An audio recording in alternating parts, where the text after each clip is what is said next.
I would rather poison you than watch you shine brighter than us. Yes, she will die after eating this food. Yes. The day Oluma died, the sky refused to shine. Even the birds were quiet, as if they knew something the villagers did not. Mothers held their children closer. Old men shook their heads. And in the center of the village square stood a broken woman, crying the name of her only child, Oluma.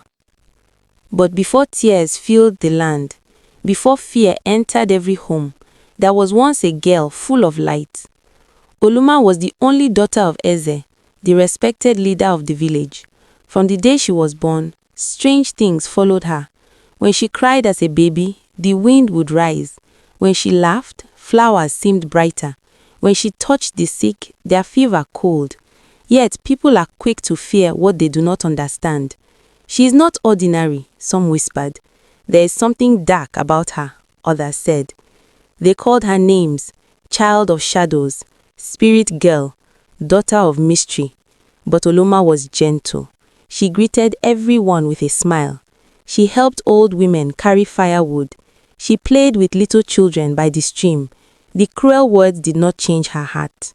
The truth was, Oluma herself did not understand what was happening to her. At night, she would feel warmth move through her hands like soft fire. When she placed her palm on her chest, she felt something glowing inside her, but she did not know what to do with it. "Mother," she once asked softly, "why do I feel different?" Her mother looked into her eyes and saw both fear and light. "You are special, my child, but special is not evil." As Oluma grew, people began coming from far places. A mother carried her weak baby from another village. An old hunter came with a wounded leg. A farmer brought his wife who could not stand. Oluma would pray quietly. She would touch them gently. And slowly, like morning sun pushing away night, healing would come. The same villagers who once called her names began to come to her house at dawn. Still, not everyone was happy. Among those who stood close to Oluma were two girls she called her friends. They laughed with her, they walked with her to the river, they shared food and secrets. But in their hearts, something dark was growing. They watched as people praised Oluma. They saw gifts brought to her home. They heard visitors call her blessed. Jealousy is quiet at first. It hides behind smiles. One evening, one of the girls whispered, "Why is it always Oluma? Are we not good enough?" The other replied, "As long as she lives, we will always stand behind her." And from that day, their hearts changed. They began to plan. First, they mixed something bitter into her food. They watched her eat, expecting her to fall sick. But nothing happened. Oluma only smiled and thanked them for the meal. Fear entered their eyes. "What is she?" one asked. "She must truly be a spirit," the other answered, shaking. Yet, instead of stepping back, their jealousy grew stronger. Oluma's mother began to notice strange looks. She saw how the girls watched her daughter. She felt danger in the air. "My child," she warned one night, "not everyone who laughs with you loves you." But Oluma trusted easily. "They are my friends, mother. They would never hurt me." Her mother's heart was heavy, but she said no more. The river kept flowing, the village kept living, and the danger kept growing. No one knew that soon, the same river that heard their laughter would witness something that would change the village forever. The afternoon sun was high when the three girls carried their clay pots and began walking toward the river. It looked like every other day, but it was not. And by sunset, the village would never be the same. The path to the river was quiet that afternoon. Dry leaves cracked under their feet. The wind moved slowly through the tall trees. Oluma walked in the middle, smiling, unaware of the storm forming beside her. One of the girls tightened her grip on her clay pot. The other avoided Oluma's eyes. "Why are you both so quiet?" Oluma asked gently. "We are just tired," one replied quickly. They reached the river. The water was calm, shining like glass. It had seen many seasons. It had heard many secrets, but that day it would witness betrayal. As Oluma bent down to fill her pot, the two girls looked at each other. This was the moment. Without warning, they pushed her. Oluma fell hard against the stones near the water. Pain rushed through her body. Before she could understand what was happening, blows followed. "Why?" she cried softly, confused more than afraid. "You took everything from us," one shouted. "You were never supposed to shine," the other screamed. Oluma did not fight back. She did not curse them. She did not call down the strange power she carried inside her. She only looked at them with tears in her eyes. "I loved you," she whispered. But jealousy does not listen to love. The river flowed quietly as her voice faded. The wind rose suddenly, stronger than before. The trees shook, the sky darkened without warning. The two girls stepped back, breathing heavily. Oluma lay still beside the water. For a moment, fear entered their hearts. "What have we done?"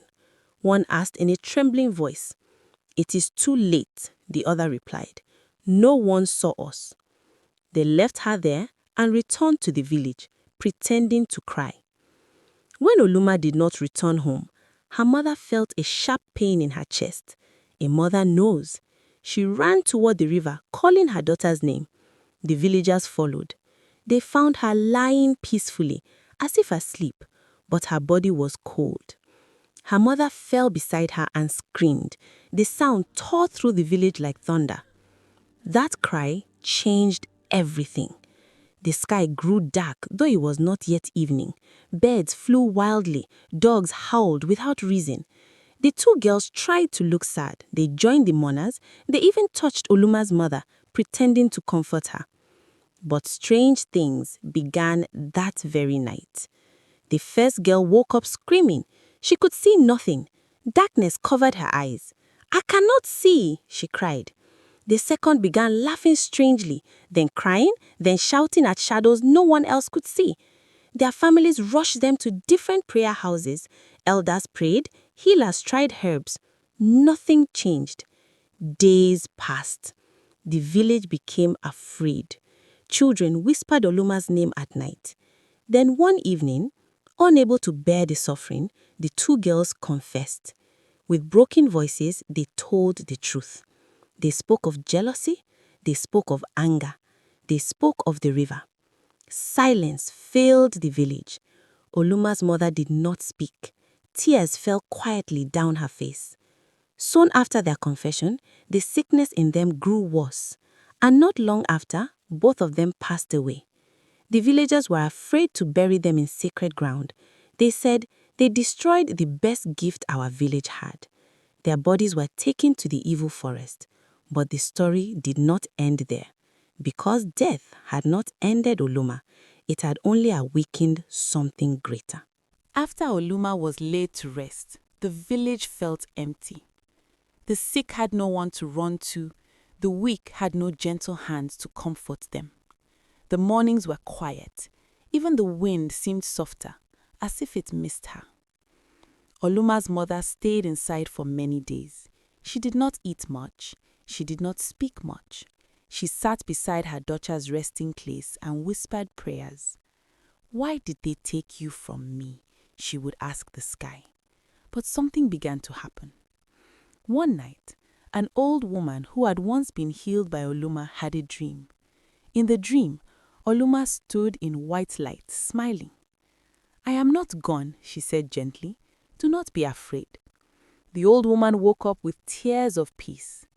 Then, a child who had been sick for weeks suddenly recovered after his mother prayed at Oluma's resting place. Soon, more people began to visit the spot where she was buried. They did not come with fear. They came with respect. The same villagers who once called her evil now called her blessing. Eze, her father, stood before the people one evening. "My daughter carried light," he said. "We did not understand her, but light cannot be destroyed." From that day, the village changed. They learned to be careful with jealousy. They learned not to fear what they do not understand. They learned that goodness may look different, but it is still goodness. Oluma's mother finally found peace. One evening, as the sun was setting, She felt a soft wind wrap around her like warm arms. For the first time since that painful day, she smiled, because she understood something deep. A pure heart may be hurt, a kind soul may be misunderstood, but true light never dies. It only shines in another way. And in that village, whenever someone chose kindness over jealousy, whenever someone helped the weak, whenever someone prayed with a sincere heart, they would say softly, "Oluma lives." And the wind would move gently through the trees, as if agreeing,